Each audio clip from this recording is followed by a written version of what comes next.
Welcome to this week's episode of The Gateway, your compass to through the magical waters of spirit communication, broadcast live from Public United Radio Network 107.7 FM New Orleans. I'm your host, CL Thomas.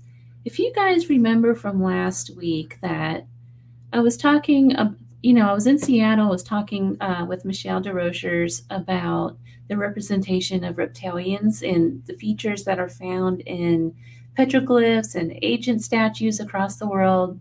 You would never believe what I came across last week. So while I was going through Seattle, I took a ferry over to Bainesbridge Island, and look at this. Let me pull this picture up.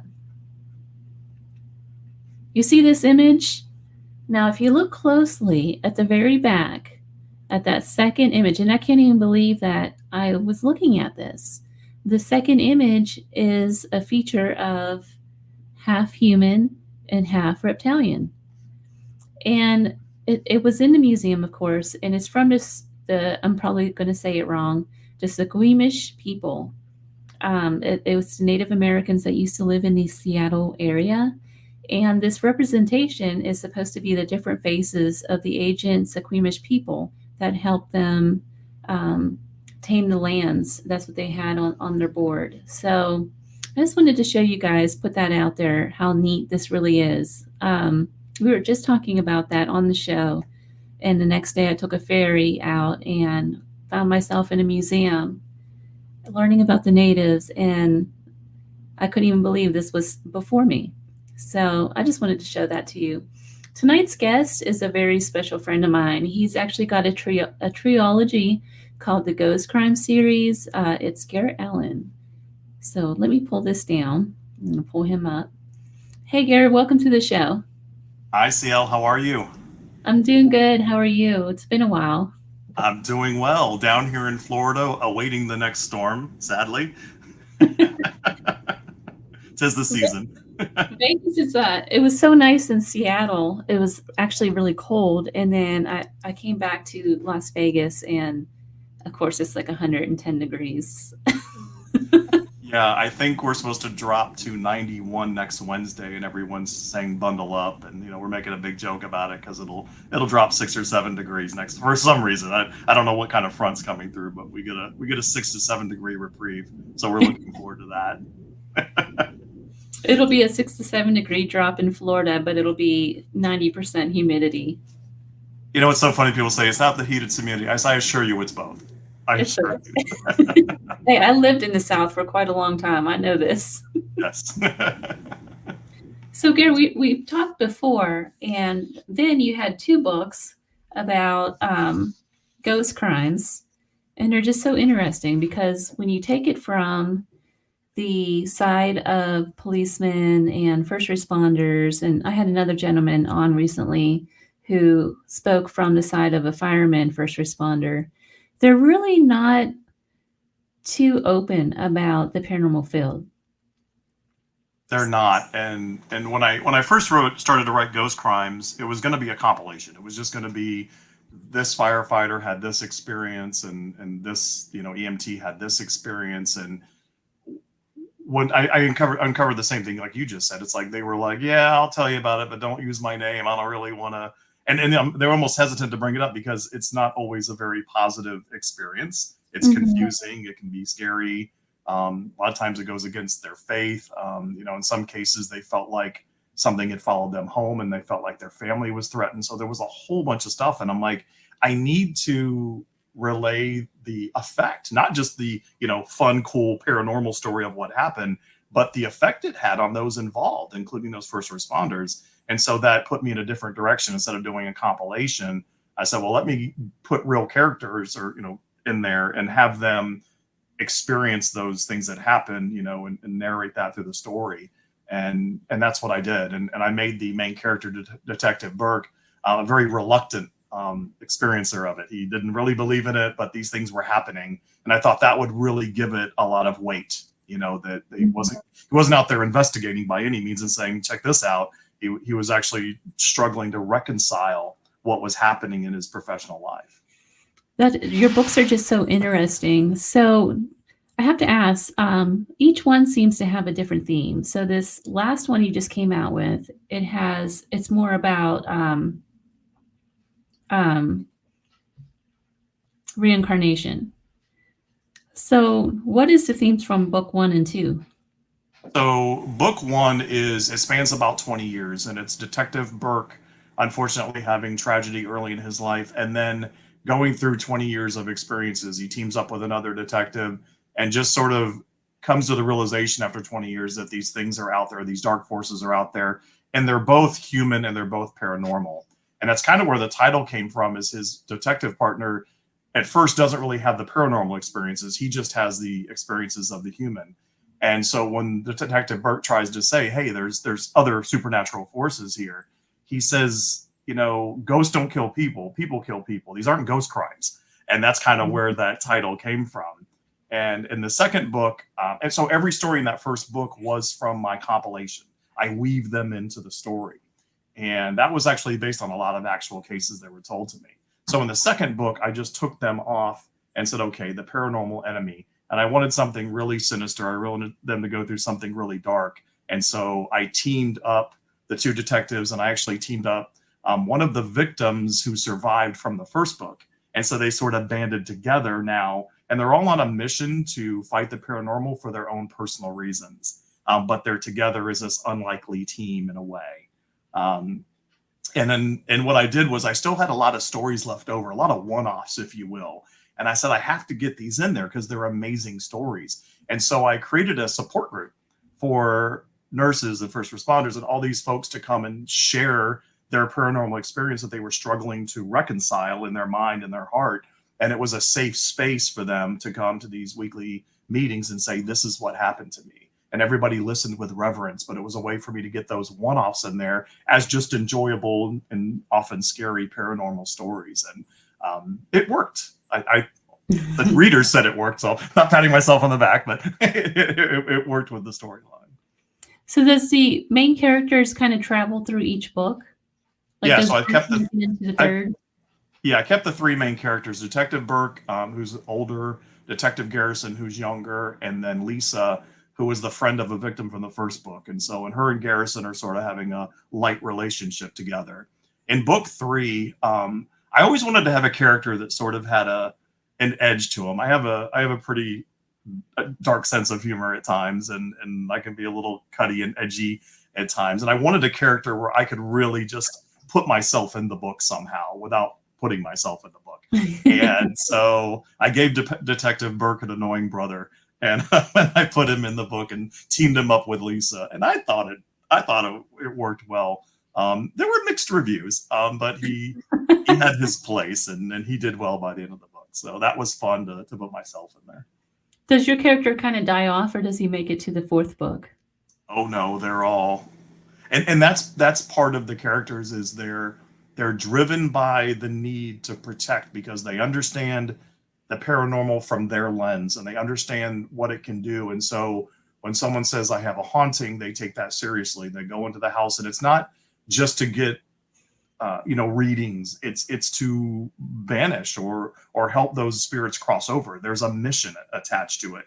But in book three, an unholy trinity, I take them back in time a little bit, and it's very, there's a lot of old souls there and a lot of angry spirits, and it's a little, they're all intertwined, and it's difficult and it's tough, and every time they experience the paranormal, their own fears resurface from what they've experienced during life. So they work together, and but it's a labor of love for sure.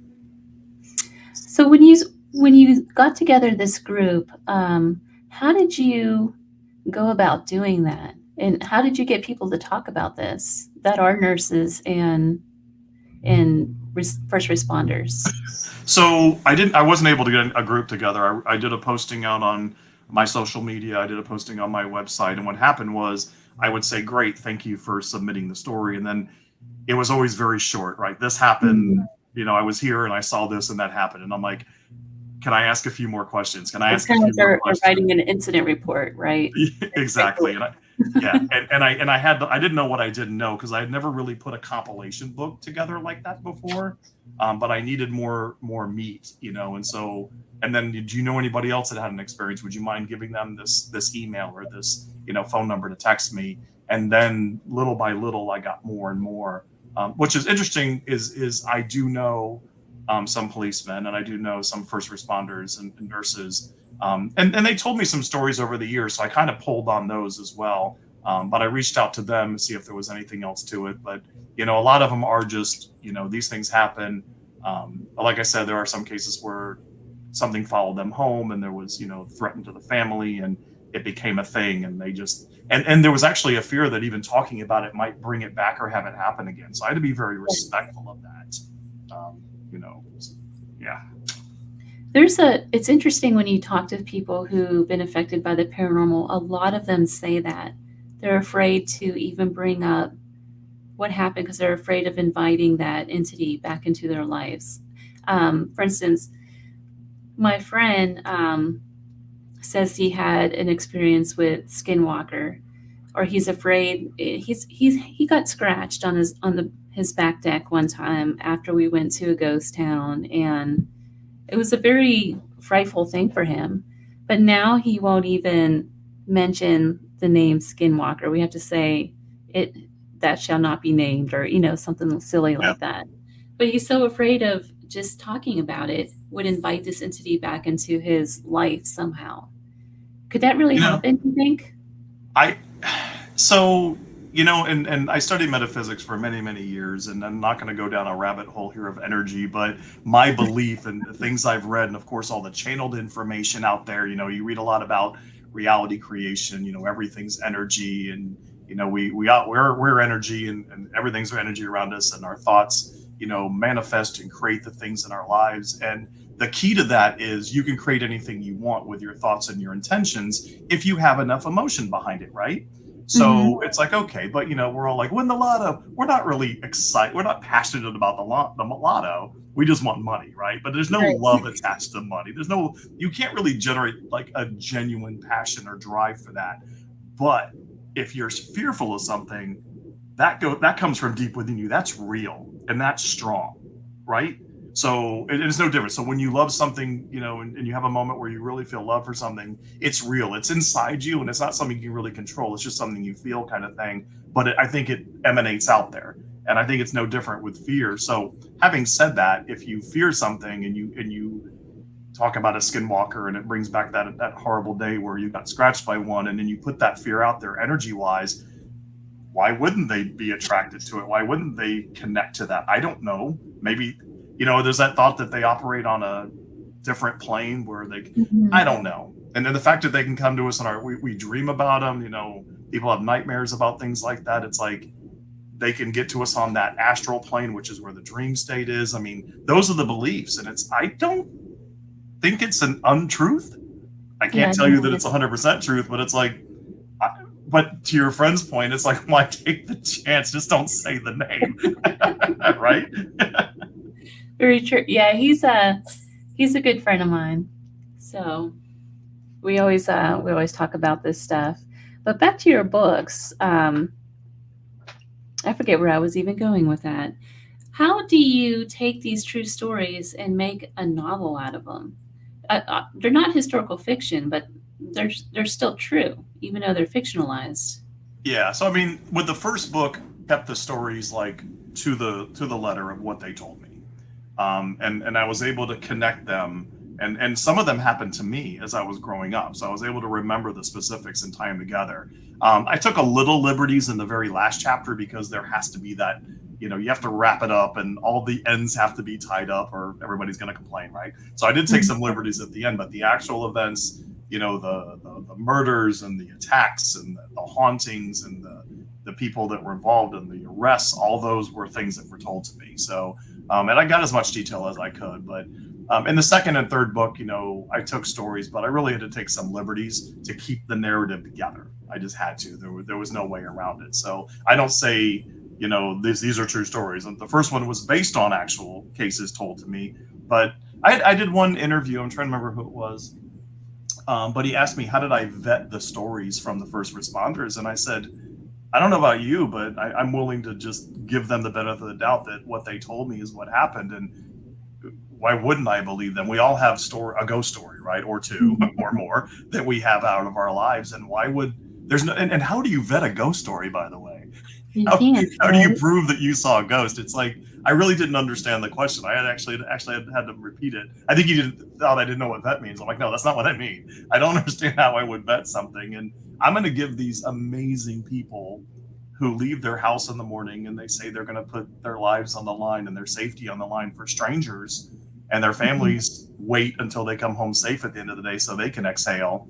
I'm going to give them the benefit of the doubt that if they chose to share a story that was not a positive experience in their life, that they're telling me the truth. Nobody asked for credit or money or anything like that. It was just a matter of, hey, this happened. And some of them were like, what do you think? And I was like, I'm not, I'm not the ghost whisperer. But I've had experiences so I can share what happened to me. Maybe it's similar, or just really how to reconcile it, or maybe even tuck it away as something I think out that's of just, everybody out there. unexplainable event. Hey, Gary, you still here? You faded out. Yep, I'm here. I'm here. I think a lot of people out there who are into the paranormal and who read books like yours and these TV shows and things of that nature, I think they tend to forget that ghosts just aren't found in these paranormal abandoned buildings and things that we see on TV. And when you have that, like you said earlier, when you have that kind of emotion and fear that's going on, it can generate any kind of energy. If you think about somebody that maybe they were in a car wreck and are just hanging on to life, of course their loved ones are going to come around and visit them. Of course you're going to have a lot of paranormal activity around that particular person. How can there not be? Yeah, I had an experience that was just beyond moving. And you talk to people and even people who just have a strong faith, and you say, well, how do God is real? And they'll tell you their story. They'll tell you their God story, their Jesus story, whatever their experience was. And it is as real as the fingers on their hand to them, because they know. And so when you have a paranormal experience, it's not dissimilar. You have an experience, it resonates, it vibrates through you, and you have eyes, you have senses, that experience it. But when my mother passed away, it was devastating, and unfortunately, it was in my home. Unfortunately, I found her, and it was just just this very traumatic thing for me. And I had dreams for a year. For a year, I had dreams about my mother, and a year later, I remember I was just really trying to figure it all out. And um, I was talking to a friend at the gym. I was, losing my mind. Anyway, he listened to me patiently. So I get home and I let the dogs out, and there's like no radio, no TV. The house is completely silent. And so I took my phone and I had hit voice dictation, because I was going to say, hey, thanks for listening. Sorry, I, went off on you after the gym or whatever. And I hit the button for voice dictation, and immediately it turned off as fast as I hit it. It sort of went beep, beep. But when I went to hit it again, it had actually recorded 2 words, and it was "Mom good." And it Oh, told me that I was worried about my mother on the other side. I was like, did she pass over? What happened? Because I don't know. I hope she passed over, but the dreams were like getting in my head, and that was my message, that she was good. And it was just, and no one will ever tell me that was not what that was. Right? That's my truth. That's what happened. have any of these stories that were told to you by these first responders, have any of them really stood out to you and changed the way you view the paranormal? Yeah, there was one, and it's funny because a lot of the stories are like variations of other stories. You hear about, a policeman pulls up, and there's somebody on the side of the road, and they're waving him down. They're like, hey, there's an accident right up here. The car fell down here. There's a woman and a baby there, whatever. And so the policeman runs down there only to find that the person in the car was the one that waved them down. So I heard that story a lot. Variations of that, accidents and things like that, where the person that had passed was the one that brought them to their body, or to save the child that was in the car that was still alive, kind of thing. But the one that really, and I was on Dave Schrader's show, and he was talking about this. He had a friend in, I think it might have been Nevada, actually, where they had responded to a call. But I got a similar story where someone showed up to a home. The mother called and said, they're trying to kill my son. They're trying to kill my son, and they just assume it's somebody else in the house is trying to hurt the child. So they get there and they go into the bedroom and they're watching this young boy literally being thrown from wall to wall by an unseen force. Wow. Was it like an exorcism kind of thing? Yeah, like there was some unseen force just throwing this poor child, and he's hitting the wall, he's hitting the other wall, he's going back and forth against the walls, and limbs are being broken, and so they're starting to dangle, and the child's almost passed out, and the mother's screaming, she's, holding up a cross, doing everything she can to kind of stop it.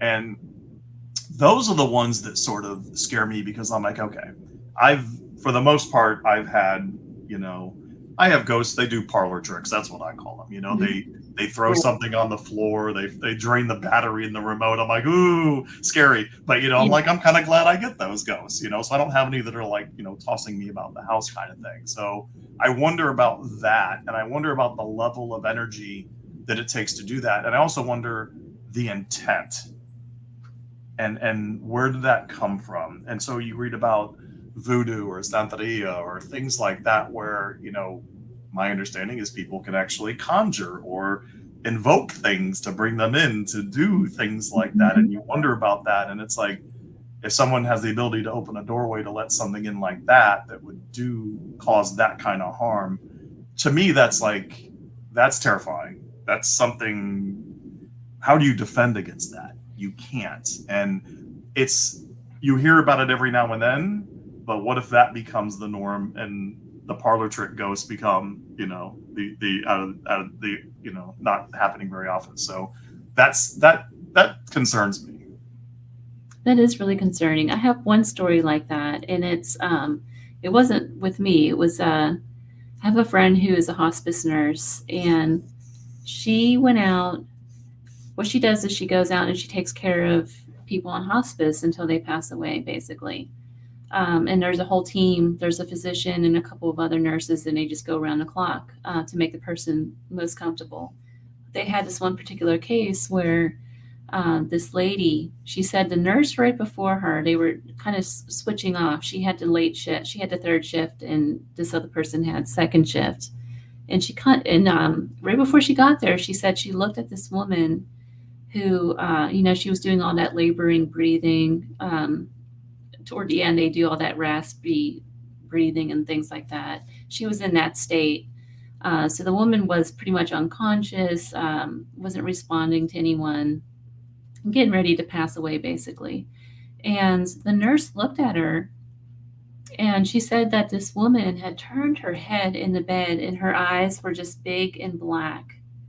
And she said she had never seen anything like that. It was like the person in her just disappeared and something else was peering out at her. And this woman hasn't moved for like a couple of days, and was just unresponsive, and she was just able to move her head like that. She says she was so scared that she wouldn't go back to that room. And then my friend, who was the third shift hospice nurse, had to stay there because none of the other nurses would go in there. What do you think that was? I guess my understanding is we don't, and the soul doesn't inhabit your body at birth. It's too traumatic. It waits a little time, and then it enters the baby. And I think it's the same when you die. I don't think you go through the trauma of death. I think that would just be way too much for the soul. So before you leave, whether you know what's going to happen or, right before, an accident happens, I believe the soul leaves. And if that happens at the end, then you're sort of a vessel, I guess, for anything to come in. And, and if you're something that's lingering around a hospital and, you miss being physical, you could jump in that empty shell for a minute before it passes away. And, dark eyes would suggest it wasn't a positive thing that was hanging around the hospital. Yeah. So that's concerning. I had a colonoscopy a couple of years because I'm old. And when I came out of the surgery, I was waking up on the table. I don't know did I tell you this story last time I was on your show? Okay. So I wake up and there's this gorgeous young nurse like next to me. And she's shaking my hand and she's like, Gare, it's time to wake up. And so I kind of wake up and I look at her and I'm like, good Lord, she was just gorgeous and very young. And there was another nurse at the end, and she had one of those wheeling stations with a laptop, and she was punching in information. And I said something like, "Oh, hi," and the nurse kind of turned and looked at me from the station and like, "Hello," and I was like, "Anyway." So the girl said, "Okay, Stephanie's going to take care of you. I just wanted to wake you up," and I said, "Thanks," and she walked off. And then Stephanie turned around and came up, and then I saw her name tag. And I said, "Wow." I said, "She's gorgeous, just very young, gorgeous nurse." And she goes, "Who?" And I said, "That nurse was right there." And she's like, "There's no nurse here." And I was like, "Oh, come on." You're kidding me. Because I felt her arm shaking my arm. And I'm like, okay. And of course, I told my family, and they're like, "Of course you saw a ghost." I'm like, no. You don't understand. She knew the nurse's name at the end. I didn't know this nurse. How did my hallucination know the name of the nurse that was about to walk over, right? So I'm like debunking it. But yeah, so that was pretty cool. Was this like some kind of paranormal nurse? What was she? I don't know. Like, did she die there or something? I don't know. Like I said, it's funny because I thought about it. I'm like, okay, I wasn't scared. It was a colonoscopy. I was like, whatever. I was out. I don't remember anything from being out. I didn't have like an out of body experience or anything. I don't know. I don't know why she woke me up.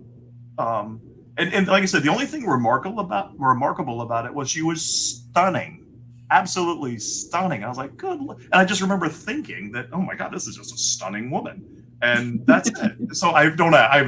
I have no idea what happened, but it brought me pleasure. So I had to come out of it and be, oh hey.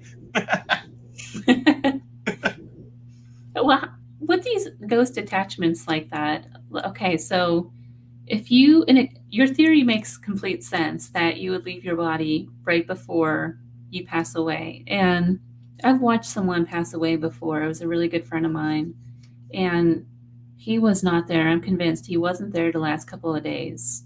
So at some point, you're right. They go away somewhere. They just move on, I guess. And what you're left with is the body struggling to stay alive, basically.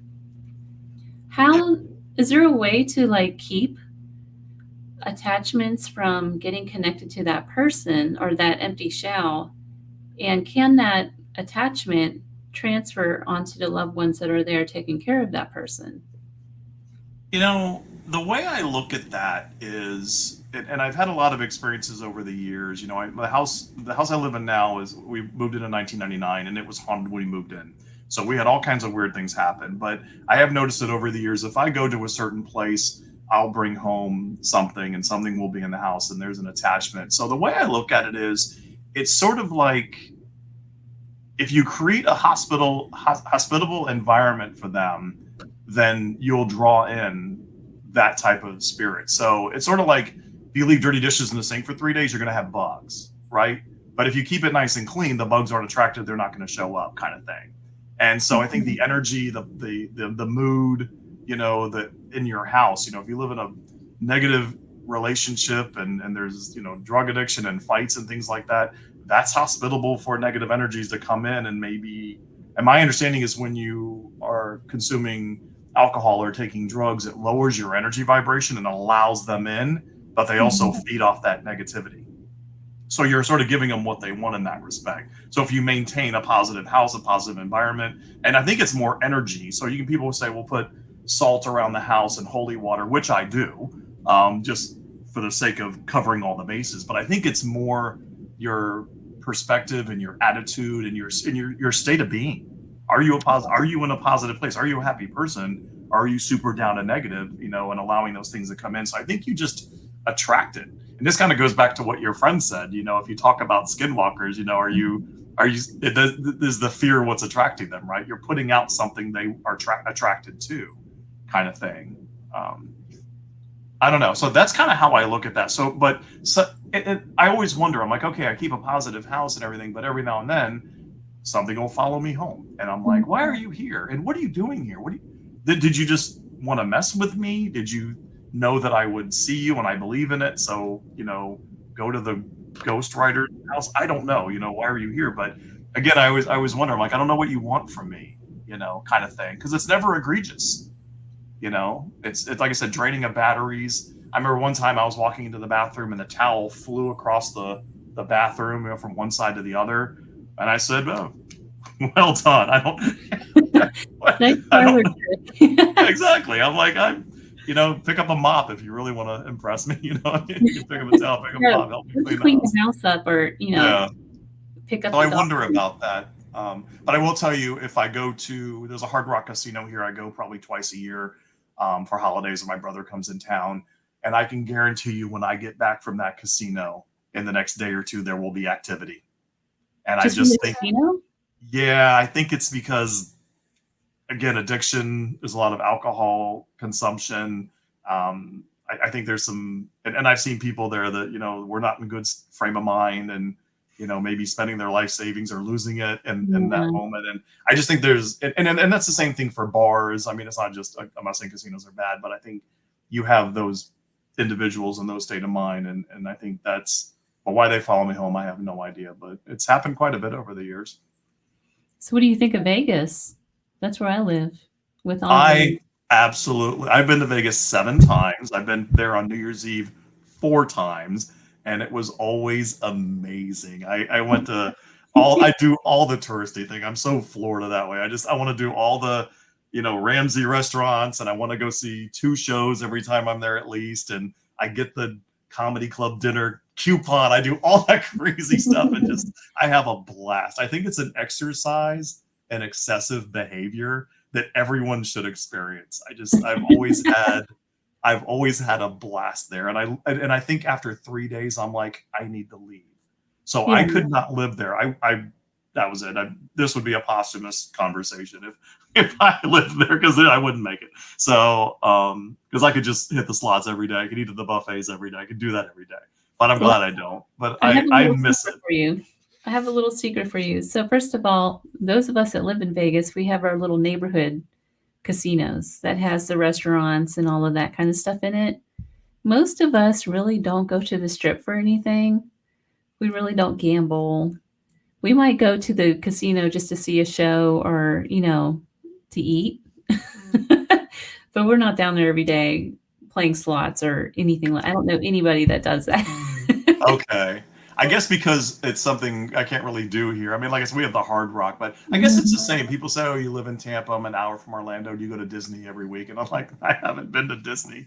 Exactly. It's exactly the same thing. It's when I lived in Nashville too, it was the same thing. I never went down to Second Avenue to go to go honky tonking. That's what they call it. Is that Broadway? Is that the Yeah. same? Yep. Oh my! Second Avenue and Broadway. I loved going from bar to bar. I did the touristy thing. I went from bar to bar, and I just had a blast. I love Nashville. Yeah, I'm like your quintessential tourist, I guess. I don't. I mean, I'll do it when I have friends in town, but I have to say though, back on point, there are a lot of hauntings and stuff around Las Vegas, believe it or not. There really is. There's a lot of reports about haunted homes around here. I have a friend that does home cleansings. She's busy all the time helping You people with. know, and in my house there was, the previous owner committed suicide in the home, and he was also practicing some sort of magic. I don't know what.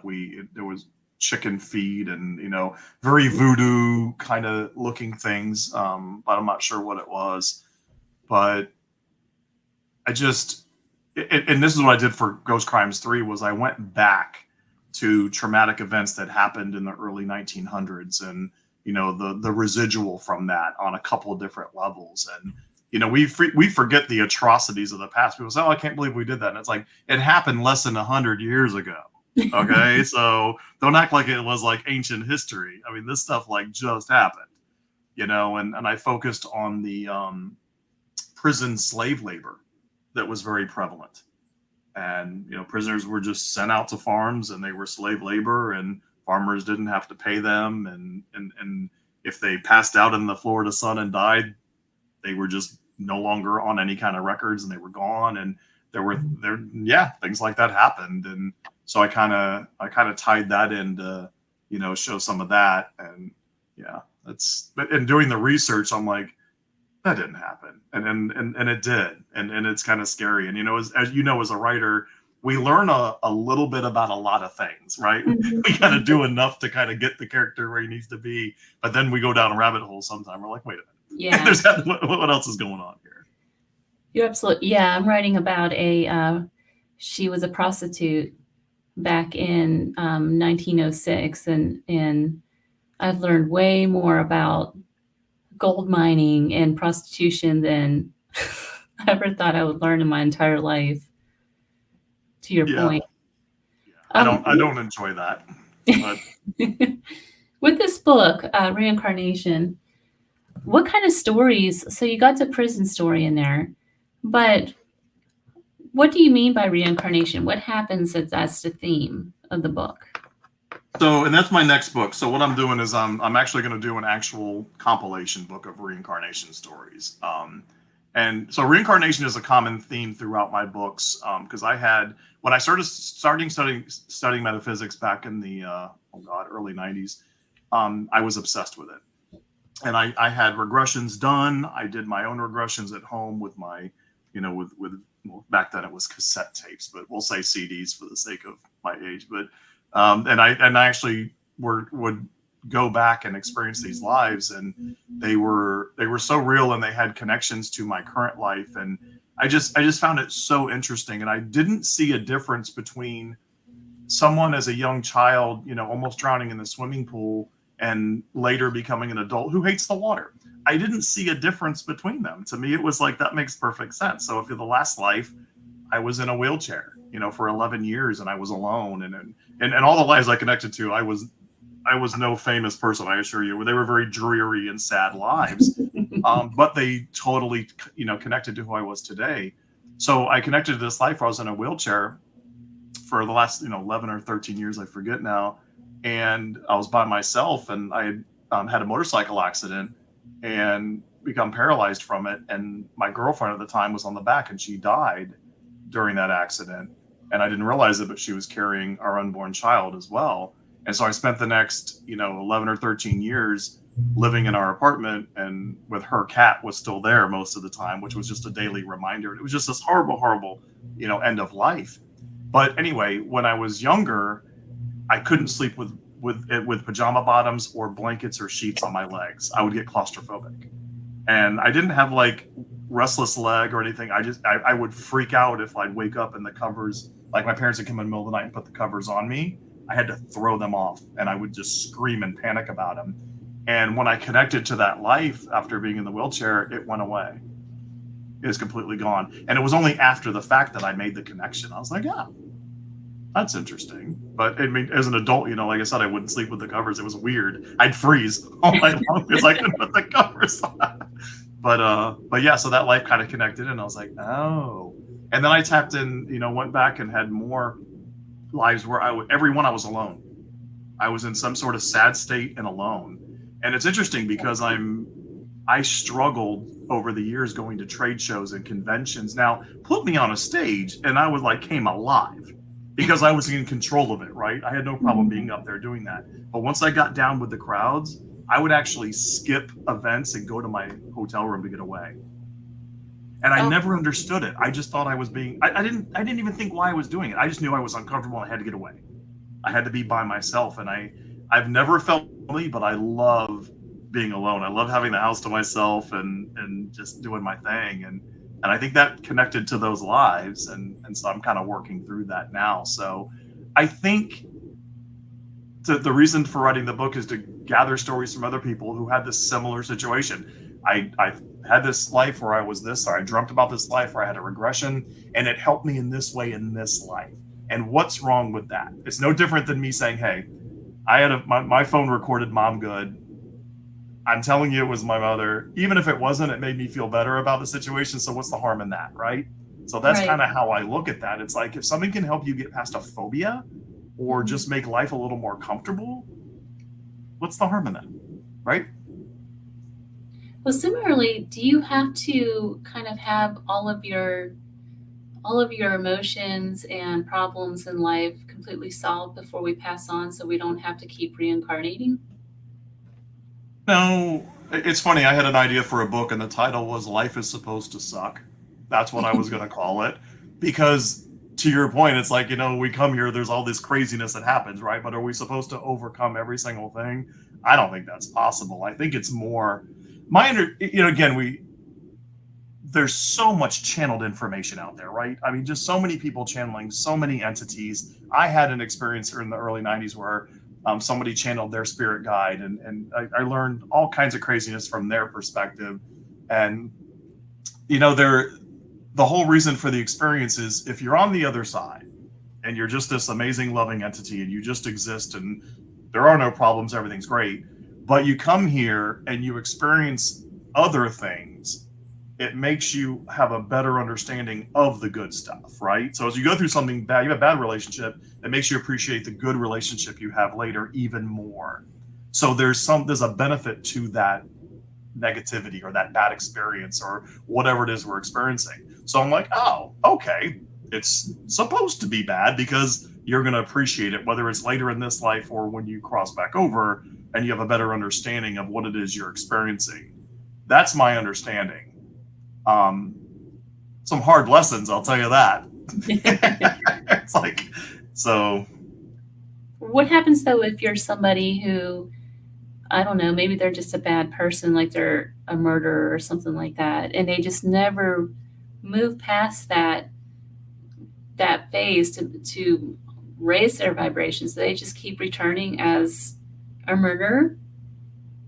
My understanding is when you pass over, you have an amazing perspective now. You see it, you go 10,000 feet up, right? And you see what you did from the perspective of, oh crap, that wasn't nice of me. I probably shouldn't have done that. And so maybe you come back in the next life and you get murdered to understand what you did to those people. And that's kind of a simple explanation. Okay, well, then everybody's like, well, the person that murdered him is bad. It's like, no, they came back here to get murdered because they had to learn a lesson from when they were a murderer. And I'm like, well, good Lord, when does it stop? It's just a cycle of people killing each other to learn it. But it's like, that's what I'm talking about. That's what this place is. That's what Earth is. And these it's interesting when you listen to the channeled information. What was her name? Dolores. I can't think of her last name. You know what I'm talking? Cannon. Dolores Cannon.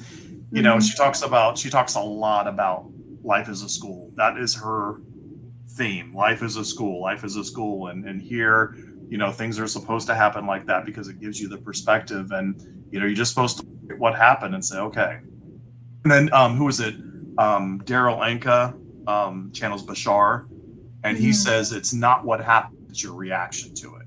So if you don't like what happened, react the right way so that it doesn't happen again. He's all about ownership. So Dolores talks about us going through, this, horrible grade school of horrors, that we have to experience. And then Daryl's like, as Bashar is saying, no, it's your reaction to it. And you can create your own reality. You can shift your focus to another reality where it's not happening. And it's like, oh my gosh, it's like, okay. So I really like to Shannon. I love her writings. I've read several books by her now, and there's one part where she talks about that woven. I forget what it is. It's like some kind of wall covering that is woven with these golden threads and everything. And every time she has an experience or a connection with a past life, that thread within that woven picture lights up. It's a really cool idea that I really liked. And I guess, it's easy for me to say, okay, I should, just because I had a bunch of lives where I liked being alone, I should use this life to like being around people. And I'm like, no.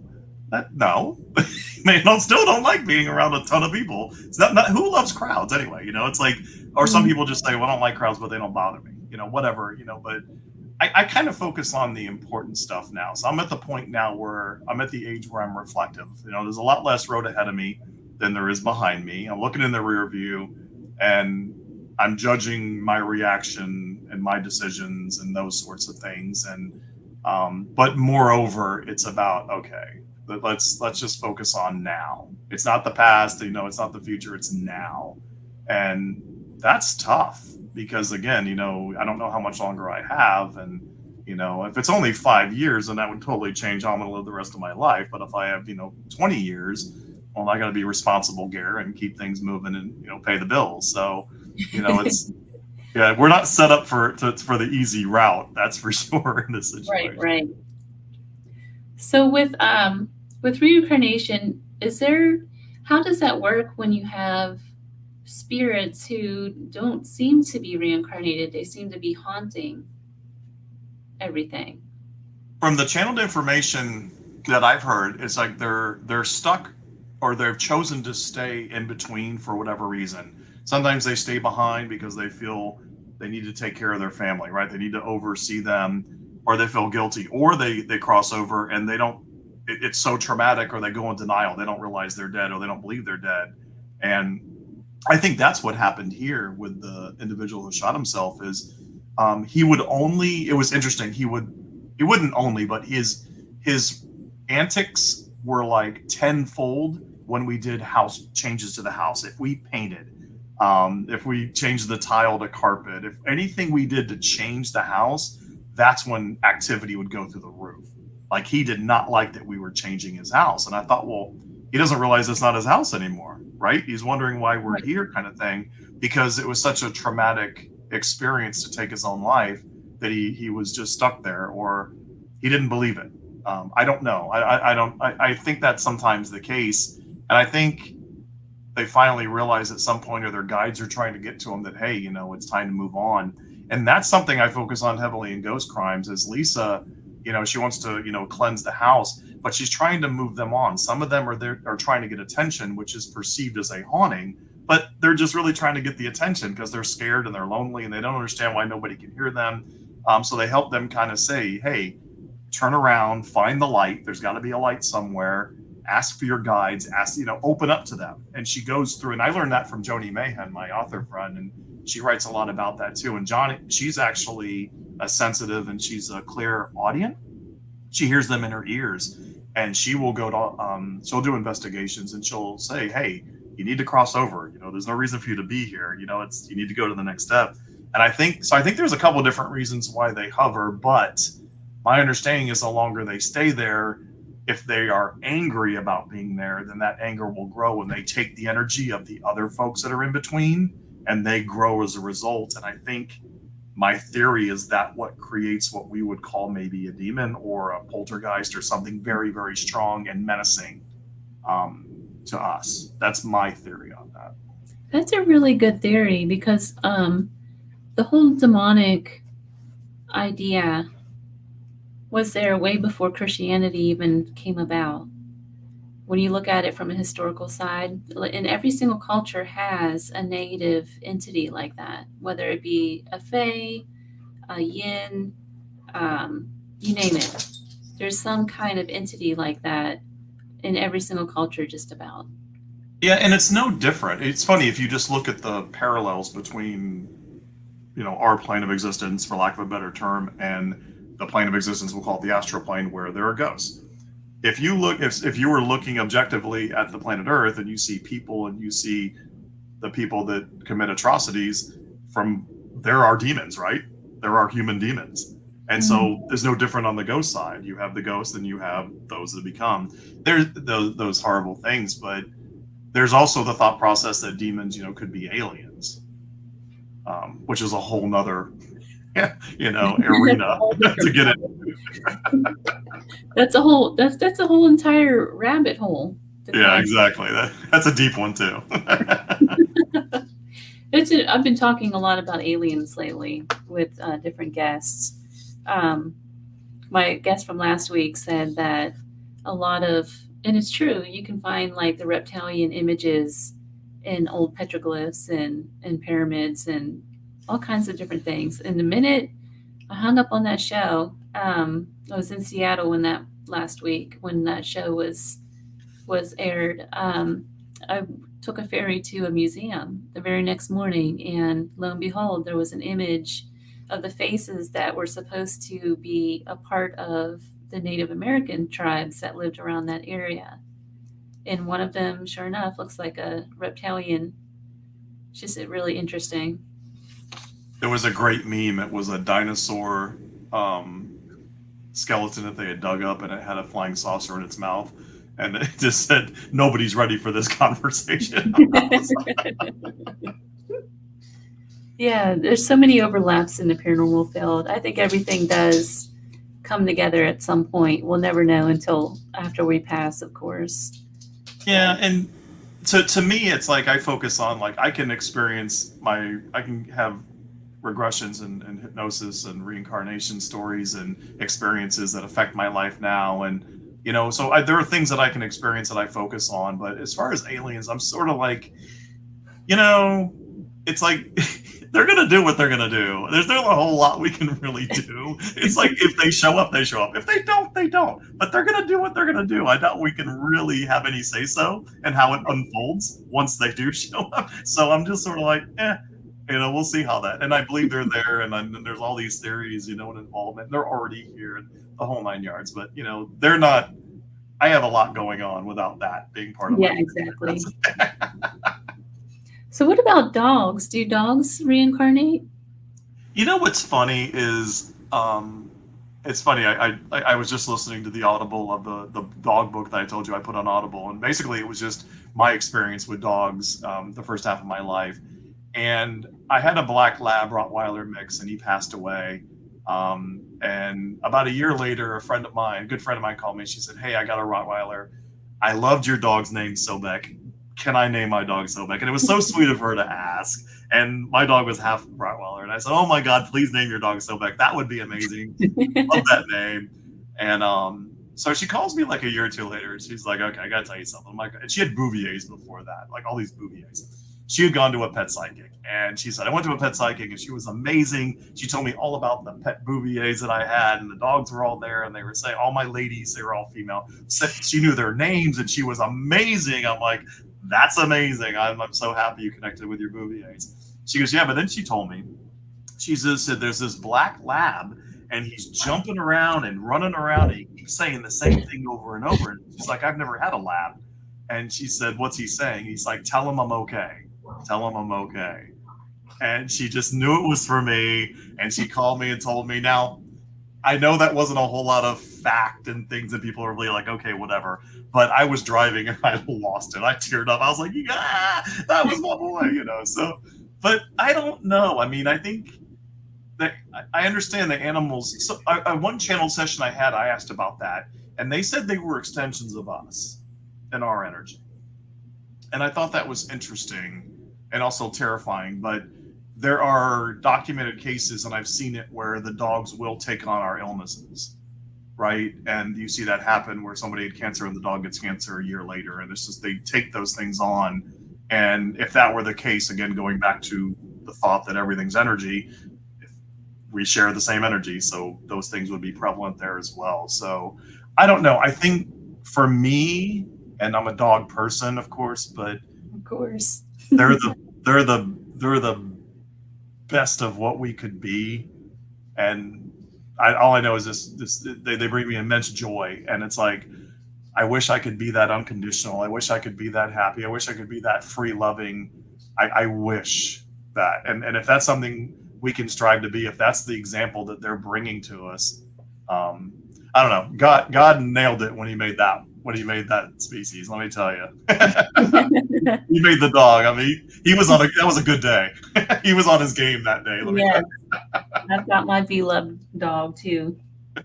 Yes, absolutely. So, Gary, we are just about out of time. Where can people find your book, and what do you have coming up? All right, so the Ghost Crimes trilogy is out now. It's available on Kindle, paperback, and also on Audible now. So you can go to Audible and get Ghost Crimes 3 as well for the whole trilogy. Book 4, I already have the idea, so it'll be a trilogy for a little bit of time. But I'm on Facebook and Instagram at author Gare Allen, and they can go to my website at gareallen.com as well. Well, Gary, thank you so much for taking the time to be on the show with me.